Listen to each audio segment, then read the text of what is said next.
ошол Камчыбектин түрмөсү деген мааниси өзү курган сарайга өзү түшүп, кербен сарайдын милдетин эмес, түрмө милдетин аткарып калды деген таризде Камчыбектин түрмөсү деп аталып калганы ошол. Ош шаары кыргыздын шаары.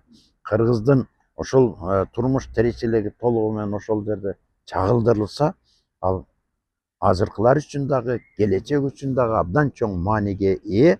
Оштун так ортосундагы номер 5 СИЗО деп аталган бул абаккана дээрлик 1 кылымдан ашуун убакыт бою Камчыбектин түрмөсү деп аталып келе жатат.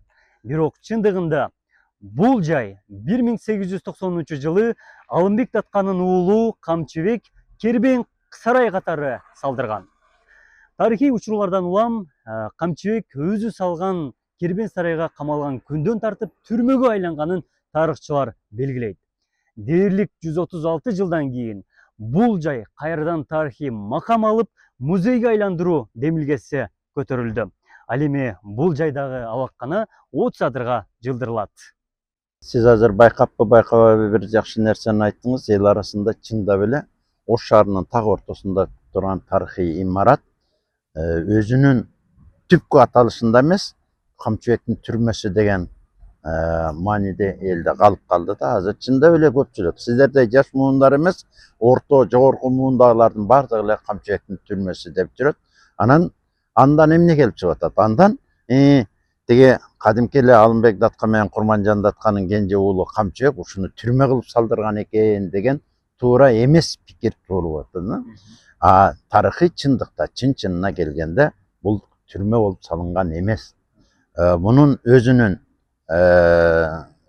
ушуну салдырган Камчыбек жөнүндө алдын 2 ооз айталы. Камчыбек кадимки Алымбек Датка, Курманжан Датканын кенже уулусу. Абдылбек, Мамытбек, Батырбек, анан Асанбек, анан кийин Камчыбек. Камчыбек өзү 42-жылы туулган кенже уулу болуп эсептелет. Башка Алымбек Датканын балдарынан айырмаланып, Камчыбек орус бийликтеринде, бул эми негизинен орус бийликтерине эрзеге жеткен кез туура келет. Орус бийликтеринде расмий административ орунду ээлеген эмес, эч кандай бийлик эгедери болгон эмес. Бирок ошол эле кезде Камчыбек Датка бул жагы Алай, Ош, Андижан, Фергана, тиягы Бухара, Самаркандга чейин, тиягы Кытайдан Кашкар, Үрүмчүгө чейин ири соодагер катары. Мындай эл арасында аброю бар, эл үчүн, жери үчүн, билим, илим үчүн мындай өзгөчө көңүл бурган, азыркын тили менен айтканда меценат катары ал ири соодагер. Айтып атпайбызбы, ал деген башкаруу бийлигинин эгедери болгон эмес. Бирок өзүнүн аброюнан пайдаланып, бир нече ал тиягы Бухара, Самарканд, биягы Кашкар, Үрүмчүгө чейин кеткен бир нече соода кербендери болгон. Анан ошондон түшкөн каражатка ал кадимки убагында Алымбек Датка өзүнүн каражатынан кармаса, кийин анын балдары, анын ичинде Камчыбек дагы жана мына Оштун экинчи бир жагындагы азыркы Жайма базар жакта Алымбектин ак медресесин жылына 100-120 баланы, аларды окуткан мударистерди өзүнүн эсебинен каржылаган. Камчыбек дал ошондой Алымбектин балдарынын бири болгон. Анан экинчи жагы Улуу Жибек жолунан тиягынан биягынан көрүп жүрүп, Жибек жолунун боюнда кербен сарайларды, чыгыш стилиндеги, Кытайдын стилиндеги кербен сарайларды көрүп жүрүп, анан ошол идея пайда болгон дагы. Мына силер немени айтып атасыңар, массалык маалымат каражаттарында кээде туура эмес. Кээ бирлер 95, өткөндө бир жерден 97 жылында, кантип 97 жыл Камчыбек курат, эгерде 95-жылы алдарга ачылып атса. Мунун тарыхтагы так маалыматы боюнча курулган кези 1890-жылы чыгыш стилиндеги Фергана архитектура зодчилеринин, Фергана усталарынын ыкмасы менен комплекстүү түрдөгү абдан чоң жерде караван сарай, кербен сарай курулган. Мына ушул кербен сарайды курганда караңыз, ал жерде моундай ири соодагерлер үчүн жарт шарты жакшы болгон өзүнчө бөлмөлөр, анан кийин андан мындай төмөнүрөөк орто соодагерлер үчүн өзүнчө Soodagерлердин кызматкерлери үчүн үчүнчү бир жактай, алардын тамак ашын камтытуунан бир жагы жактуу.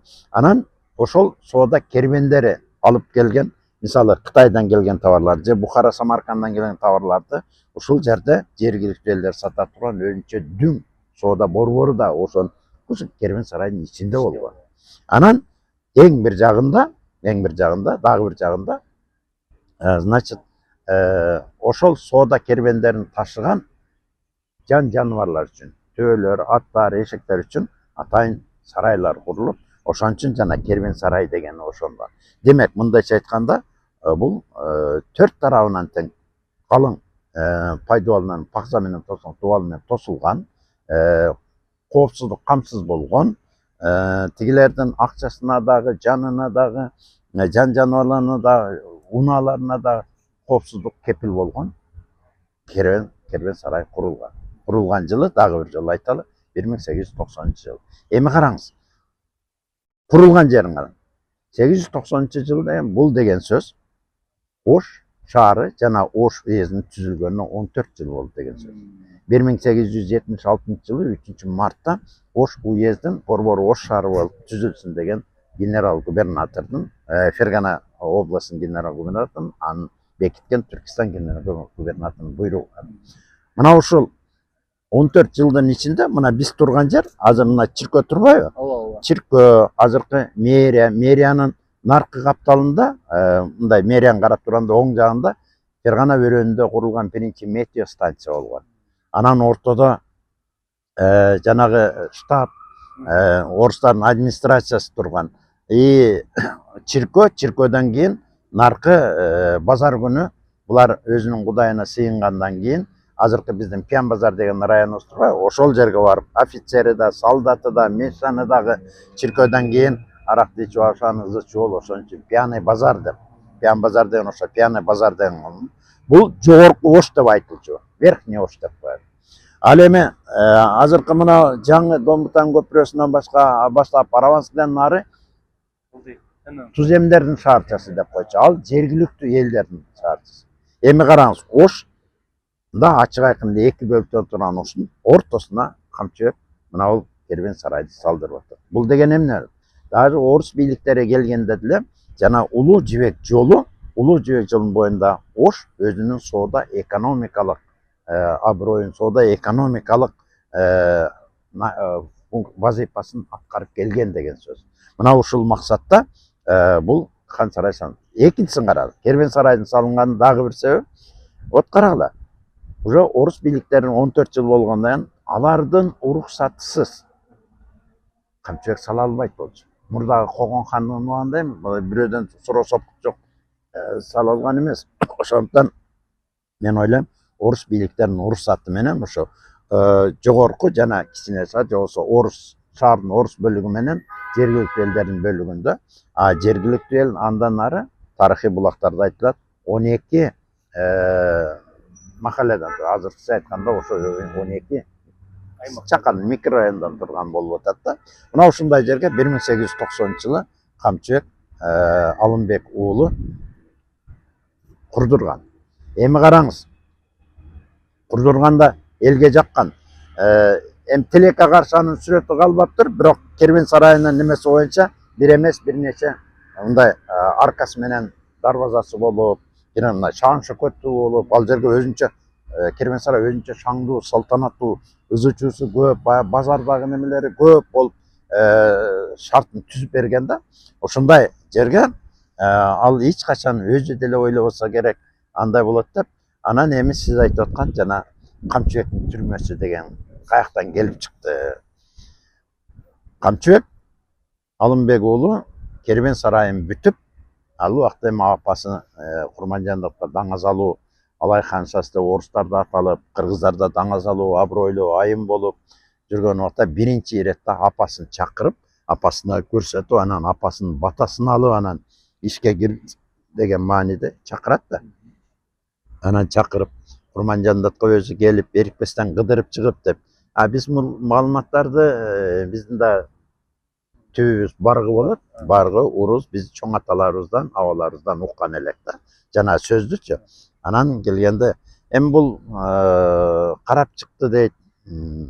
Дубалдары кенен, анан полу терең, төбөсү пасыраак, калың болуп. Анан эми баягы чыгышта кербен-сарайлардын үлгүсүндө болсо керек. Ал биринчиден мен ойлойм, жайкы ысык аптапта муздагыраак болуп турганга, кышында жылуу болсун деп өтө бийик кылбаган ошондон болсо керек. Анан кыдырып чыгып, эл оозунда айтылган сөзүндө балам абдан жакшы болуптур. Курган жериң, турган жери жакшы, бирок дубалы кенен, кол терең, эшиги пас, үстү пас болуп калып деп бир аз түрмөгө окшоп калгандай болуптур деген бир накыл кеп бар да. Ошондон анан элдердин арасында жана Камчыбектин түрмөсү деп айтылган ошондой. Бирок мен ойлойм, кеп анда эмес. Кеп бардыгы караңыз, 890-жылы курулса, дагы 4 жыл бою ал кербен сарай катары пайдаланылып келинген. Бирок мына жерде турган орус администрациясына баягы шылтоо керек болгон, канткенде көз артып жүрүшкөн кыязы болсо керек. Канткенде ушуну орус администрациясына оодарыш керек деп атканда, 94-жылы орус бийликтеринде бир дело пайда болгон. Дело разъездчика Боровкова, таможенного разъездчика Боровкова и 3 его стражников. Мындайча айтканда, бажы айлануучу Боровковдун жана анын 3 жандоочусунун иши. Же тарыхта Камчыбек Алымбек уулунун иши деп коет. Дело Камчыбек Алымбек уулу деген иш 94-жылы пайда болуп, бул иштин пайда болгонуна тиги Алайдан көчүп коюп жүргөндө чек арада кандайдыр орус бийликтерине кандайдыр бир шыбыш жетет. Ошол Камчыбектин көчүндө сандыкта кымбат баалуу контрабандалык таштарды алып келет, контрабанда бар дегенде, анан баягы орустун көпкөн желдеттери келип бир сандыкты көрүшөт да, ач десе, күлүчү каяк десе, күлүч Камчыбектин кенже аялы Асел айымда деп айтын. Анан алып кел десе, бир көпкөн казак барып туруп, күлүчтү чечип бергенче болбой чачынан тутамдап туруп, чачы менен ала келди деп атпайбы, жана сынган кылычта принципин келкелде тур эле жазылган. Ошондой бир копол иш болот дагы. Анан ошол копол иштин натыйжасында ачса күтүлгөн контрабанда жок. Анан куру жерден бизди жаманат кылдың бир жагы, экинчи жагы тиги Асел айымдын чачы кесилген. Кыргызда билесиң, илгери чач кесилгенде бул өтө оор күнөө, оор иш болгон дагы. Анан жана ачуу менен Камчыбектин жан жигити болгон Акбалбан жигиттер менен жана Боровковду 3 жандоочусу менен өлтүрүп ташка корумдап таштайт. Анан ошондон жын жок. Анан акырында 94-жылдын акырына келгенде анан күбөң болуп Камчыбек камакка алынып, анан жана ишке алынат. Камакка алынгандан каяка неме кылыш керек? Вот көрдүңүзбү, мына ушул жерден неме болуп атат. Өзү салган кербен сарайды орустарга баягы шылтоого шыноо болуп атат да. Өзү салган кербен сарайга өзүнө отуруп, жана орустарда принцип бар го, бей своих, чтоб чужие боялись дейт. Башкалар коркуш үчүн өзүңдү катуу жазала деп. Орус бийлигине ушунчалык берилген, орус бийлигинин кызматында болгон, энесинин, агаларынын кызматтарын эске албай туруп, куду ошолордун урпагы болгон Камчыбекти катуу жазалаш идеясы чыгат да. Ошол убактагы Ош уездинин начальниги подполковник Грамбачевский деген айтат, эгерде тезинен буларды камакка албасак, булар Кытайга качып кетиши мүмкүн дейт. Ал эми Фергана генерал губернатору Повало Шийковский деген бул орус бийлигинин өкүлүнө кол көтөргөндү орус аскердик мыйзамы менен сотташ керек да. Аскердик сот, аскердик талаа соту менен сотко алдырат дагы. Сот 1,5 жылга жакын териштирип туруп, анан кийин жазасын чыгарат. Жазасын ишке ашыруу максаты 1895-жылдын 3-мартында саат 11:10 өткөндө мына азыркы Наваи паркынын жогору жагы мал базарынын жогору жагы жылкы базар болгон. Дал ошол жерге эми орустарда айтабыз, жылкы сатылган жерде эң көп келген адамдар ошол жакта болгон экен да. Ошо жылкы базарга дарыгы асканы маалым. Ошолго чейин Мұны орыс, мына жақын арада орыс администрациясында жер жоқ. Шылтоғы шыны болды дағы. Қамчыбектің өзі қамаққа алынғанда қаяққа дейді да, өзі құрған керуен сарайды қамап, орыстар өзінің қолына алып қойды дағы. Ошоныменен баягы Камчыбек курдурган кербен сарай түрмөгө айланып калды. Ошол Камчыбектин түрмөсү деген мааниси өзү курган сарайга өзү түшүп, кербен сарайдын милдетин эмес, түрмө милдетин аткарып калды деген таризде Камчыбектин түрмөсү деп аталып калганы ошол. Мына ушул жаман адат падышачылык Россиянын убагында 1890-жылдан 17-жылга чейин, тагыраагы 95-жылдан 17-жылга чейин Камчыбек дарга асылгандан кийин деле аны кайра берген жок кербен сарайына депчи. Орус бийликтери ошол боюнча аны түрмө боюнча сактап калды. Анан кийин караңыз, Совет доорунда, Кеңеш доорунда дагы жаңы келген бийлик баягы Кеңеш өкмөтүнүн душмандарын кооптондургандан ошол жерден түрмө боюнча калып калды да. Ошондон баштап бүгүнкү чейин ал эми мына акыркы убактарда бул Ош шаарындагы номер 5 СИЗО деген ат менен белгилүү болуп атат. Мен эми тарыхый документтерден анын сырткы келбети эч бир немесин сүрөттөрүн таба албадым. Бирок тапкан сүрөттөрдүн баардыгы негизинен үстүнөн, капталынан сатылган. Себеби бул баягы жабык ишкана болгондуктан аны ичине кирип тартуу мүмкүн эмес да. Мүмкүн журналисттер силер кирип кадарып чыксаңар болот. Мен аны айтып аткан себебим азыркы келбети бул чында эле түрмө. Түрмө болуп калды да.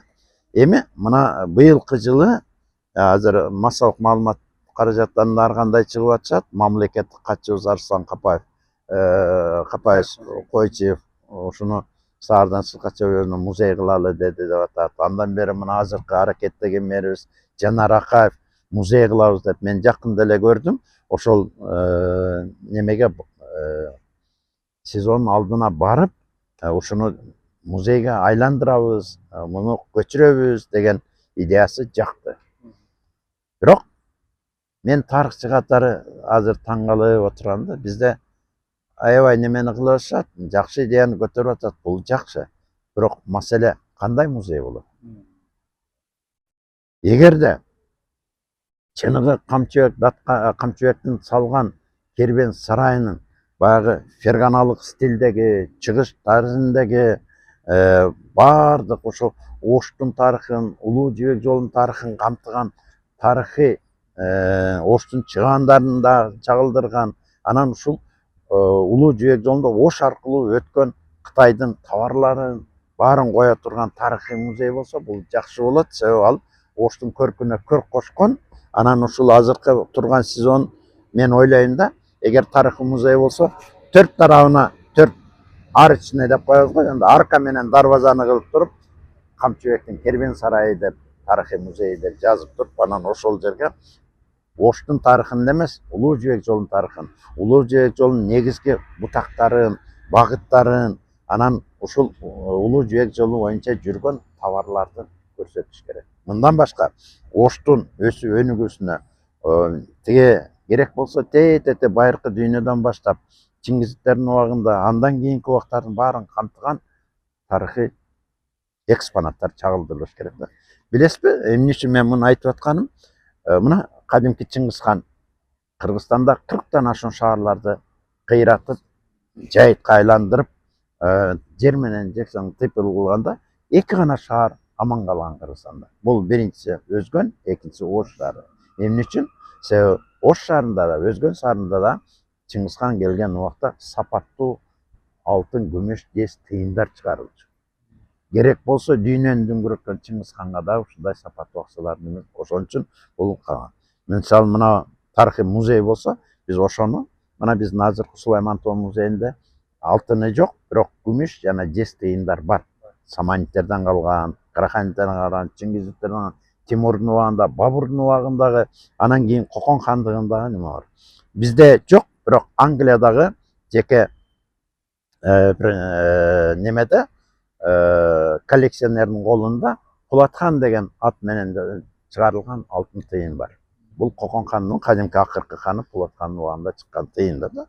Эгерде тарыхый музей болсо, мына ушундай жаатта аны менен бирге Оштун өсүп өнүгүүсүнө салым кошкон чыгаан инсандарды 12-13 кылымдагы Ошту дүңгүрөткөн аалымдарыбыз бар. Муса Алиоши, Ибн Алиоши, жана Сиражуддин деген дүйнөгө дүңгүрөгөн аты чыккан аалым теологубуз бар, окумуштуу.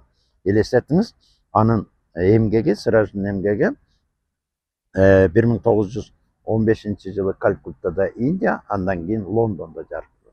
Эми карап көрүңүз, даже бүгүн мына технология өнүккөн кезде Индиядан же Лондондон илимий эмгеги чыккан адам барбы? Аз эле, ошондой атой жок эле. Ошондой биздин ийгиликтерибизди, биздин жакшы жактарыбызды чагылдырган тарыхый музей болсо жакшы болот.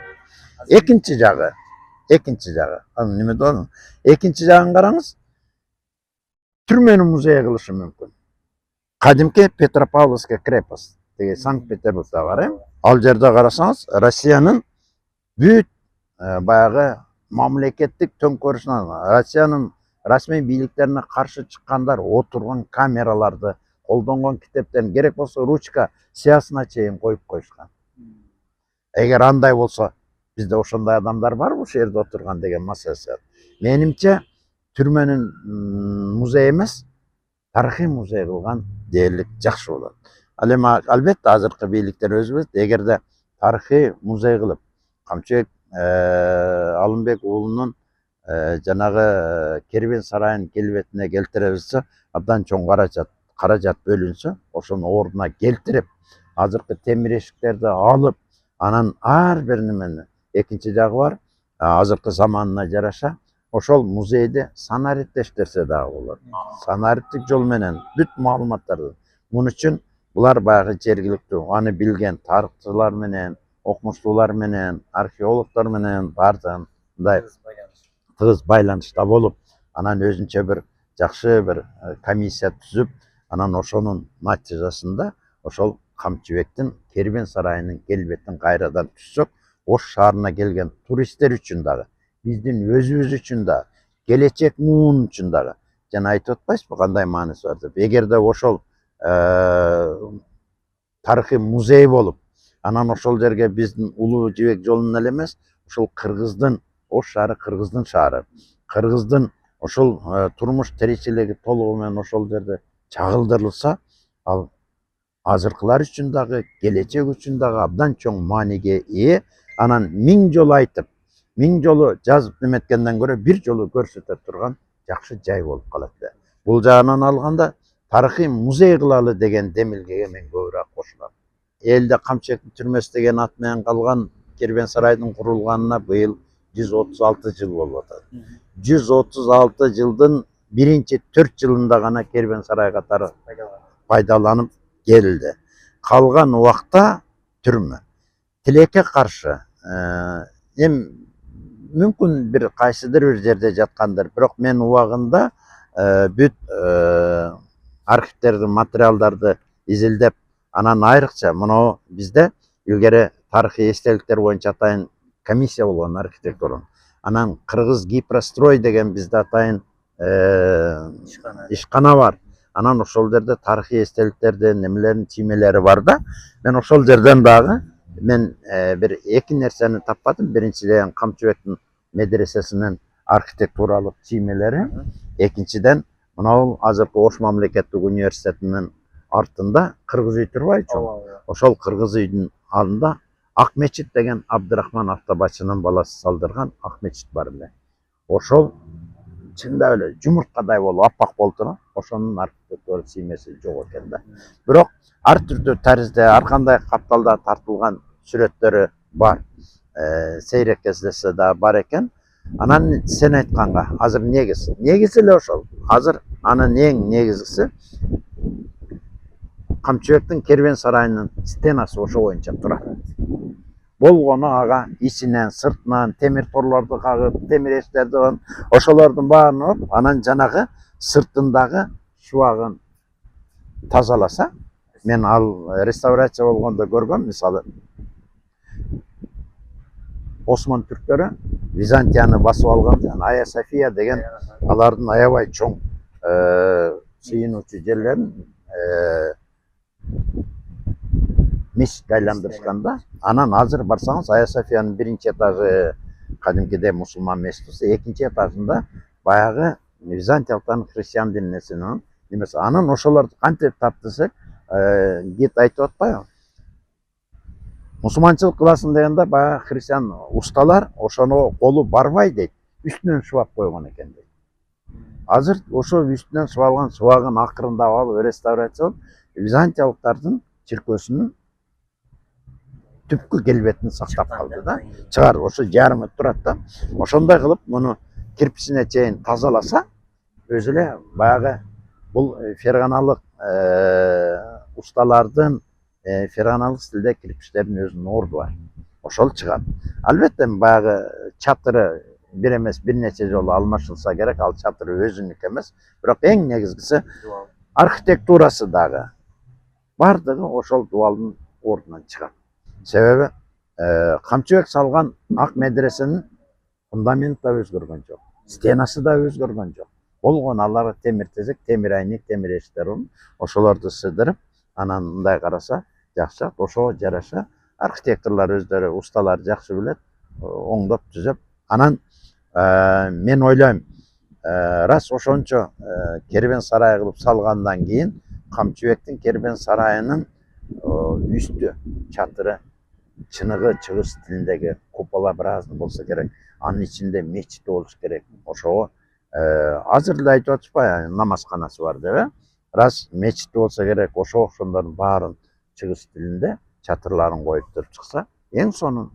Эми элестетип көрсөңүз, Ошко келген көп меймандар, мен бир 2 жолу угуп калган, чет өлкөлүк меймандар келип калганда, ушу Оштун ордуна жаткырдыгы да, болгондо да наркы бетке жатып калыптыр да, анан балконун ачса, айнегин ачса да, тиги СИЗОнун ичи көрүнөт экен. Ошондуктан айтып атат, бу кандай дейт, шаардын ортосунда. Чындап эле шаардын көркүн дагы бир аз бузат, түрмө катары. Эгерде ошонун ордунда заңгыраган чыгыш тилиндеги Улуу Жибек жолунун байыркы Оштун тарыхын чагылдырган, Оштун жана оштуктардын, кыргыз элинин, кыргыз мамлекетинин өнүгүү жолун чагылдырган тарыхый музей болсо, абдан сонун болот да. Ош шаарынын борбордук бөлүгүнүн Байелинов көчөсүндө жайгашкан номер 5 тергөө изолятору кала сыртына көчүрүлөт. Шаардын так ортосундагы тергөө абагынын коопсуздугу жана тарыхый имаратты кайтаруу көйгөйү буга чейин эле көтөрүлүп келген. Эми шаар бийлиги тарыхый жайды музейге айландырууну көздөп жатат. Бул тарыхый имарат 1890 жылы Алымбек Датканын кичи уулу Камчыбек тарабынан курулган. Шаардагы жалгыз кербен сарайы катары Улуу Жибек жолундагы соодагерлердин ордосу болгон. Имаратты музейге айландыруу келечек муун жана тарыхый факт үчүн маанилүү экенин окумуштуулар белгилейт. Жакшы бир комиссия түзүп, анан ошонун натыйжасында ошол Камчыбектин кербен сарайынын келбетин кайрадан түзсөк, Ош шаарына келген туристтер үчүн дагы, биздин өзүбүз үчүн да, келечек муун үчүн дагы, жана айтып атпайсызбы кандай мааниси бар деп. Эгерде ошол тарыхый музей болуп, анан ошол жерге биздин Улуу Жибек жолунун эле эмес, ошол кыргыздын, Ош шаары кыргыздын шаары, кыргыздын ошол турмуш тиричилиги толугу менен ошол жерде чагылдырылса, ал азыркылар үчүн дагы, келечек үчүн дагы абдан чоң мааниге ээ. Анан 1000 жолу айтып, 1000 жолу жазып неметкенден көрө бир жолу көрсөтө турган жакшы жай болуп калат да. Дээрлик 136 жылдан кийин абак катары колдонулуп келген имараты 30 адыр айына көчүрүү чечими кабыл алынган. Кала башчысы Жанарбек Акаев мекеме толугу менен бошотулгандан кийин имаратка кайрадан тарыхый макам берилип музейге айланат дейт. 30 адырга көчөт. Анан бул жерге азыр ошо ГСИНин жетекчилиги менен сүйлөшүп атабыз. Бул да өтө уникалдуу место да. Илгери кантип ушундай учурда калыңдыгы, уникалдуулугу бар дейт да. Ошон үчүн муну жакшынакай музей кылып, парк кылып, тарыхый музей кылып койсо болот. Бул ден Камчыбектин түрмөсү деп атат. тарыхый музей кылсак элдин баары келмек да. Ушул жергечи 1800 Курман жататта өз ачылыш кылган жери. Адистер имаратты баштапкы чыгыш архитектуралык стилинде калууна келтирүүнү сунушташууда. Түрмө катары эмес, кербен сарайдын тарыхый калуунан сактап калуу аркылуу бул жай Оштун маданий жана туристтик борборлорунун бирине айланары пландалууда. Абдумалик Базарбаев, Тейт Телебалдиев, Ош ТВ.